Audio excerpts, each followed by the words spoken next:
자, 나는 달려갈 길을 기쁨으로 마치려는 사람인가? 라고 하는 제목으로 말씀드리겠습니다. 그리스도인의 삶, 너무나 중요한 삶이기 때문에 여러 가지 그림과 비유를 통해서 우리에게 알려주시지요. 반드시 이해해야 된다라고 하는 것입니다. 한 번, 두 번 설명하셨으면 좋을 텐데 그래도 이해하지 못하는 사람이 있을까봐 세 번, 네 번 여러 가지 방법으로 말씀해 주시는 것이죠. 그 가운데 하나가 이제 경주하는 경주자이죠. 디모데후서 4장 7절에서도 바울은 자신의 고백을 합니다. 달려갈 길을 잘 마쳤다 그렇게 언급하고 있죠. 빌립보서 3장에서도 그리스도인의 삶의 여정을 경주에 비유하고 있습니다. 목표가 있고요. 그 표대가 있습니다. 그 표대를 향해서 또 하나님께서 예배해 주신 상을 얻기 위해서 계속해서 달린다 그렇게 말씀하시죠.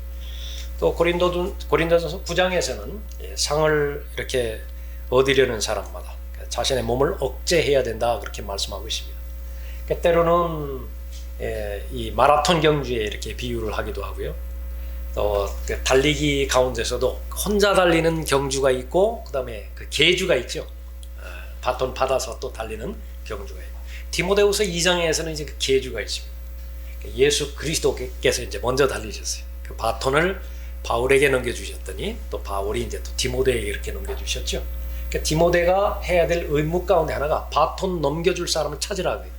찾아서 아무에게나 넘겨두지 말고 잘 훈련시키고 잘 연단시켜서 바로 예수 그리스도로부터 창시자죠.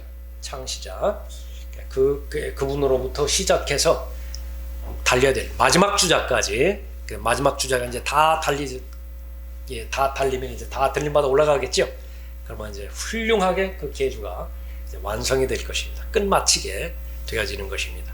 그런 경주도 있고 또 고린도전서 9장에서는 이제 권주로 이제 그 권투에 많이 비유를 했죠. 그래 아주 집중해야 되고 집중하기 위해서는 절제를 해야 된다 그렇게 언급하고 있습니다. 내가 선한 싸움을 싸우고 달려갈 길을 마치고 믿음을 지켰으니 우리 모두의 고백에 대한 디모데후서 4장 7절의 말씀입니다. 싸움에 대해서 말씀하고 있고요. 믿음에 대해서 말씀하고 있고 그 다음에 마치는 것에 대해서 언급하고 있습니다.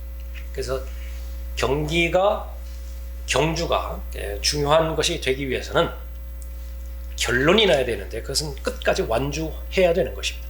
잘 마치는 것입니다. 예수님께서 다 이루었다 말씀하셨을 때 그것은 다 지불했다. 그 말 마친 거죠. 더 이상 지불할 것이 없어요. 믿음의 창시자요 믿음을 잘 마친 완성자로서 그 고백을 하시죠. 바울도 기쁨 가운데서 달려갈 길을 다 마치겠다 그렇게 결심을 하나님 앞에 드렸는데 결국은 그런 삶을 잘 살아내신 것입니다. 규칙대로 그렇게 완주했고요. 잘 달렸을 때 모두가 다 면류관을 잘 받았습니다. 자, 나는 누구인 것인가? 나는 달리는 사람입니다. 기쁨으로 달려갈 길을 잘 마쳐야 되는 사람인 것이 내가 나를 향해서 하고 있는 그런 나에 대한 설명이죠. 그것이 의미하기 위해서는 나는 이기려고 애쓰는 사람인가? 라고 하는 질문으로 자신에게 해야 됩니다. 무엇을 위해서 싸우는 것인가? 무엇을 위해서 달려가는 것인가? 반드시 이겨야 돼요. 그래서 세상에 학교 다닐 때, 중고등학교 다닐 때 상 못 얻을 수 있습니다. 그러나 하나님의 학교에 입학한 이상 그 목표는 상을 얻는 데 있습니다. 그것이 실제 믿음이기 때문에 그렇죠.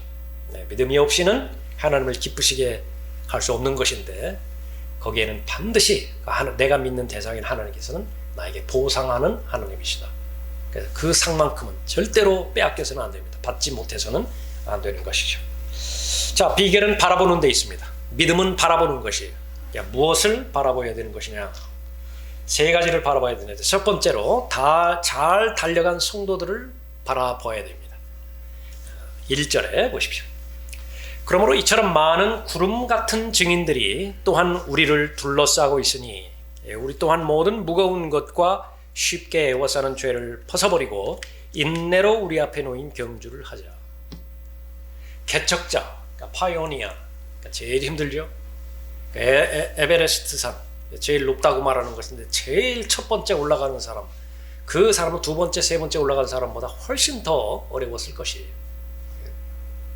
그러나 우리 앞에 증인들이 있다고 한다면 그 증인들이 우리에게 힘을 줄 것이라고 그렇게 언급하고 있죠. 성경에서는 바라봐야 되는 대상이 있는 동시에 바라봐서는 안 되는 대상이 있습니다. 구경꾼들이, 관람자들입니다. 우리가 달려가야 되는 이 경기는 아주 이렇게 구체적인 그 부분으로 들어가면 장애물 경기라 그렇게 볼 수 있습니다. 걸리는 것이죠. 이게 허들을 그렇게 넘어야 되죠. 계속 넘어야 되는데 제일 먼저 넘어야 되는 장애물이 우리 육신입니다. 육신은 죄들로 이루어진 몸이라 그렇게 성경에서 언급하고 있죠. 육신의 죄들의 몸입니다. 그러니까 이것을 바로 성령 하나님의 도우심 가운데서 넘어야 되고요. 또 달려갈 길, 그것은 신장로가 아닙니다. 그것은 일찌감치 알려주셨어요. 일단 좁은 길이고요. 매일매일마다 자기를 부인하고 십자가를 지고 예수 그리스도를 바라보지 않으면 완주하기가 불가능한 길입니다. 그것은 많은 장애물들이 있습니다. 그 모든 부분들을 마귀가 장악하고 있죠.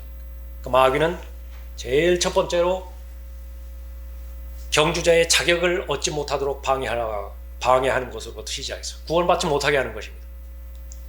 두 번째로는 믿음으로 달려가지 못하고 감정적으로 달려가게 만드는 것입니다. 처음에 이렇게 진리를 접했을 때, 또 구원의 복음을 전했을 때 아주 흥겹게 기쁜 마음으로 그렇게 시작은 잘 할 수 있을지 모르지만은 씨 뿌리는 자의 비유에 그럴 때 최소한 4분의 3은 결실로 이어지지는 않습니다. 그 가운데는 구원받지 못한 사람도 있지만은 구원받은 사람도 있어요. 뿌리를 내린 사람도 있지만 그렇다고 해서 다 열매를 맺은 것은 아닙니다. 그 사실을 우리가 아는 것이죠. 장애물 경기라고 하는 사실을 우리가 잘 알아야 되는 것입니다. 이 구경꾼들, 관람자들 처음에는 다 참여를 했던 사람들입니다. 그러나 그 경기 규칙에 대해서 한번 들어보고 그걸로 만족한 거예요. 한번 그 코스를 한번 둘러보고 이렇게 그 장애물이 있고 그러니까 이런 난관을 통과해야 되는 것이구나 알고 그 다음에 자기 집으로 가는 거예요. 가서 이제 다른 사람들 열심히 뛰는데 이제 관람하는데 만족하는 것입니다. 세상 경기에서는 관람자들도 아주 중요한 역할을 해요. 야구 경기가 한번 열린다. 수많은 관중들 거기서 환호하죠. 프로축구 뭐 다 그렇지 않습니까? 그러나 그 관중 수에 비해서 정작 선수로 뛰는 사람은 거의 확률에도 그렇게 들어있지 못할 만큼 소수이죠. 그런데 그것을 확대한 것이 그리스도인의 경주입니다. 나는 이기려고 애쓰는 사람인가? 그러기 위해서는 나는 구경꾼으로 방관하지는 않는 것인가? 그냥 관람하는데 만족하지는 않는 것인가? 그러니까 예배도 마찬가지죠. 그 예배도 다 이렇게 참여하는 영역이 있습니다. 은사 받은 대로 이제 그것을 사용함으로 인해서 섬기죠.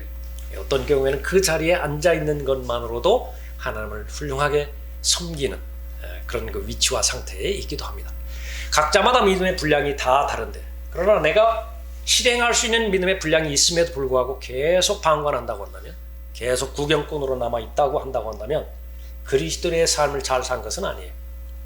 방관꾼이기 때문에 그렇죠.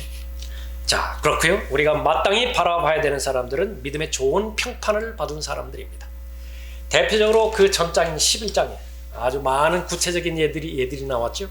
그러니까 이 사람들은 한결같이 이 바라는 것들에 대한 실상이 무엇인지 성경에서 계시해 주셨을 때 그것을 있는 그대로 받아들인 사람이고 그대로 실행한 사람들이죠. 그래서 11장 2절에 봤더니 원로들이 그것으로서 믿음으로써 좋은 평판을 얻었느니라 이렇게 언급하고 있습니다. 그러니까 하나님으로부터 평가를 받은 평판이기 때문에 이것은 너무 존귀한 것입니다. 그 평판은 영원히 지속돼요. 그러니까 세상에서는요, 아무리 권위 있는 곳으로부터 평판을 받았다 하더라도 길게 가야 40년, 30년, 40년밖에 못하죠. 그 다음에 이제 무덤으로 들어가잖아요. 그러면 그 권위는 상실돼 버리는 것입니다. 명예와 그 존엄, 그것은 상실돼 버리는 것인데 영원히 존재하시는 분으로부터 내가 받은 보상은요, 그분의 영혼에 문제가 없는 한 영원히 지속되는 것입니다. 영원한 분 앞에 내가 저지른 죄는요, 내가 갚아야 되잖아요. 그런 사람도 있잖아요. 내가 저지른 죄는 내가 갚아야 된다고. 한번 시도해 볼까요? 그분께서 영원히 살아 계시는 동안 영원히 갚아야 돼요. 영원히 갚아야 돼요. 끝이 없다고요. 그것이 바로 지옥입니다. 그래서 내 의를 가지고서는 결코 구원받을 수 없고, 하나님의 의이신 예수 그리스도를 마음으로 믿음으로 인해서 완벽한 구원을 받게 되어지는 것이죠. 이 바라보아야 되는 사람들, 믿음의 좋은 평판을 가진 사람들, 많은 구름 같은 증인들이라고 말하고 있고, 우리들에게 용기를 준다, 그렇게 언급하고 있습니다. 한결같이 완벽한 길을 이렇게 잘 완주한 사람은 없어요. 아브라함도 그렇죠, 모세도 그렇죠, 다윗도 그렇죠, 심지어 롯도, 아브라함의 조카 롯도 의인이라고 말하잖아요. 다 넘어지고 실패하고 또 실수하고 그렇지만은, 그러나 믿음의 대상인 하나님 바라봤을 때 그때마다 다 일으켜서 다시 회복시키고 새롭게 해주시고 변화시켜 주셔서 끝까지 완주하게 하시는 것입니다. 얼마나 많은 실수를 했든지 간에 이 믿음에 대한 평판에 있어서는 잘못한 것은 평가에서 제외가 되는 거예요. 무엇이 상받을 것이냐, 무엇이 보상받을 것이냐, 그것만 하나님께서 평가를 하시는 것이죠. 은혜입니다. 그래서 하나님의 은혜는 불공평해요. 그렇지 않습니까? 왜 그 좋은 것만 받아들이고 나쁜 것은 평가를 안 해요? 그만큼 하나님께서는 은혜 가운데서 하나님의 자녀들을 인도하시는 것입니다. 그들 모두가 다 보상을 받았어요. 아브라함도 그렇고 이삭도 그렇고 야곱도 그렇고 모세도 그렇고. 이후로는 나를 위하여 의의 면류관이 마련되어 있어 의로운 재판관이신 주께서 그날에 그것을 내게 주실 것이며, 또 나뿐만 아니라 그의 나타나심을 사모하는 모든 사람에게도 주실 것이라. 로마서 8장에서 자녀이면 상속자라고 말씀하셨죠. 그것이 정확한 사전적인 의미입니다. 자녀를 민중서름에서 나오는 국어사전에서 찾아볼 필요 없습니다. 성경 사전에서 찾아봤을 때 자녀는 상속자예요. 상속자는 통치자와도 똑같은 말입니다. 하나님의 상속자요, 그리스도와 함께한 공동상속자죠. 성경에 많은 면류관이 나와 있습니다. 유업이 나와 있죠. 보상들이 나와 있죠. 그것은 다 통치와 관련이 되어 있는 것입니다. 첫 번째 사람에게 위임하셨던 그 통치권, 예수 그리스도를 통하여 다시 회복시키는 것을 약속하고 있는 것이죠. 잘 달려갈 때 그렇습니다. 완주하는 사람에게 이러한 보상이 주어지는 것인데, 충분히 넘칠 만큼 그런 사람들로 가득 차 있어요. 이미 달려갔던 사람들. 그 사람들을 볼 때 우리는 용기를 가지는 것입니다. 잘 달려간 사람들을 바라보았을 때요, 현실적으로 성경에서도 그런 많은 인물들이 나와 있지만은, 그러나 우리가 본받아야 될 믿음의 대상들도 많이 있죠. 제일 현실 것은 지역교회입니다. 지역교회의 목자가 우선적으로는 제일 큰 본이 되어야 되고요. 바울이 디모데에게 계속해서 강조했었던 것은 바로 그것을 말했던 것입니다. 그래서 디모데는 말씀과 기도에 전념해서 반드시 제시해야 될 것을 제시하고, 그 다음에 가르칠 것을 가르치고, 그렇게 해서 성장한 사람들이 또 다른 사람들에게 영향을 주고 그렇게 했던 것이죠. 그런 그 사람들을 통해서 우리 주변에 그렇게 믿음을 뒤따를 사람들이 얼마나 되는 것인가, 그 사람들이 발견되면 그것은 복인데요. 그런 믿음을 본받을 만한 사람이 없다, 그런 사람은 없습니다. 내가 겸손한 마음으로 배우고자 하는 마음으로 했다고 한다면 가장 귀한 믿음의 본들이 바로 지역교회에 있는 식구들이에요.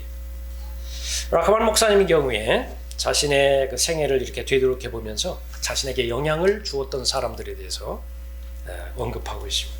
지식에 대해서 상당히 많은 부분은 클라렌스 라켄의 세대적 진리로부터 그렇게 좋은 영향을 그렇게 받게 되었고요. 그 다음에 이제 스코필드, 라크만 주석 성경 나오기 전에 우리 스코필드 성경 봤었죠. 스코필드 편집진에 의해서 이렇게 편집된 그 성경이었다고 그렇게 말합니다. 또 하나는 많은 다른 부분도 있지만은, 이게 벌링거라고 하는 그 사람으로부터도 특히 마태복음과 사도행전에서 이렇게 잘 정리할 수 있는 그런 힌트를 많이 얻었다고 그렇게 말합니다. 그리고 나머지 부분은 이제 라크만 목사님 계속 읽고 묵상하고 또 공부하고 그렇게 하셔서 얻은 진리의 지식들이에요. 그러니까 본인이 혼자서 뭐 없는 데서 그렇게 나오는 그런 부분이 아닌 것을 볼 수 있죠. 설교하는 데 있어서도 영향을 많은 사람들로부터 받았다 그렇게 말합니다. 주로 감리교 목사들에 의해서 이 감동을 많이 받았는데, 샘 존스라든지 그 다음에 밥 존 시니어 많이 그렇게 글 읽을 때 많이 언급되어지죠. 또 토마스 드윗 탈마지라고 하는 그런 목사님도 있습니다. 그 나머지 부분은 이제 라카완 목사님의 경험, 또 계속해서 본인 설교, 그런 부분들로 언급하고 있습니다. 사역에 있어서 어떠한 영향을 많이 받았는가, 사역도 이렇게 목회 철학에 있어서 어떠한 영향들을 많이 받았는가. 요한 웨슬레는 거룩한 삶이 무엇인가, 깨끗한 삶, 그 부분에 있어서 많은 도움을 받았다고 그렇게 회고하고 있고요. 또 비진리에 대해서 공개적으로 드러나고 그 부분들을 이렇게 알리는 부분에 있어서는 마틴 루터가 아주 큰 교훈을 받았다고 합니다. 또 프랭크 노리스 목사도 있었죠. 제이 프랭크 노리스 목사. 가까운 기간 내에서 그렇게 영향을 많이 받았는데, 특이한 것은 바로 네 번째 사람인데요. 조셉 스프릴러라고 하는 사람입니다. 이 사람은 라카완 목사님이 아는 한 구원받지 못한 자연인이라고 그래요. 그러나 여러분이 알고 계시는 것처럼 노르망디 상륙 작전 때 연합군의 13,000대 비행기를 상대로 해서 혼자 이렇게 비행했다고 그러죠. 뜰 때에는 아직까지 명령이 뭔지도 몰랐어요. 그냥 단순하게 해변을 향해서 기총소사하라, 그 명령만 받고서 올라갔던 것인데, 거기에서 받는 교훈은 명령은 명령이다. 아주 단순한 원리입니다. 미치광이 히틀러를 말하는 거죠. 미치광의 명령이라 하더라도 이렇게 따른 훌륭한 독일 군인이었다고 한다면, 만왕의 왕 만주의 주이시라고 고백하는 예수님의 명령에 대해서 순종하지 못하는 그리스도인들이랴. 그래서 자기 자신은 성경이라든지 아니면 노트라든지 제일 앞장에 핍스프릴러를 기억하자, 핍스프릴러를 기억하자 언급하고 있죠. 바라보는 것입니다. 그냥 관념적이고 추상적인 것을 바라보는 데서 그치는 것이 아니라 내 실제를 바라볼 때에 이 믿음은 현실이 되어지는 것입니다. 여러분 주위에 반드시 있어요. 그 분들을 바라보아서 반드시 끝까지 완주하는, 또 경기에 승리하는 내가 되어야 되겠다, 그런 마음을 가져야 될 것입니다. 두 번째는 믿음의 창시자요 완성자이신 예수 그리스도를 바라보는 것입니다. 2절 보십시오. 그리고 우리 믿음의 창시자요 완성자이신 예수를 바라보자. 그는 자기 앞에 놓인 즐거움을 위하여 십자가를 견디시고 수치를 개의치 아니하시더니 하나님의 보좌 오른편에 앉으셨느니라 말씀하셨습니다. 예수님이 제일 먼저 본을 보여주셨죠. 예수님은 달려가야 될 길이 있었습니다. 오셔야 될 목적을 이루기 위해서 오신 분이시죠. 죽기 위해서 오셨어요. 자신의 혼을 자신의 혼을 속죄제물로 바치기 위해서 오셨던 것이죠. 가장 어려운 경주입니다. 많은 십자가가 있지만은 예수님의 십자가는 그 누구도 감당할 수 없어요. 예수님만이 감당하는 그 십자가를 잘 감당하셨습니다. 제일 가난한 극빈자로부터 그 생활을 시작하셨죠. 아무리 가난하더라도 예수님보다 더 가난한 사람은 없습니다. 마치는 것은 어떻게 마쳤죠? 가장 비극적인 죽음으로 마쳐졌습니다. 저주의 죽음으로 마치셨죠. 일생 동안 증오의 대상이었어요. 시기와 질투의 대상이었죠. 그 예수 그리스도만 바라보면 살해 충동이 일어나요. 바리새인들 포함해서 구원받지 못한 사람들은요, 어떻게 하면 죽일 수 있는 것인가, 그러한 그 환경 가운데 있지만 단 한 번도 자신의 달려갈 길에서 눈을 떼신 적이 없습니다.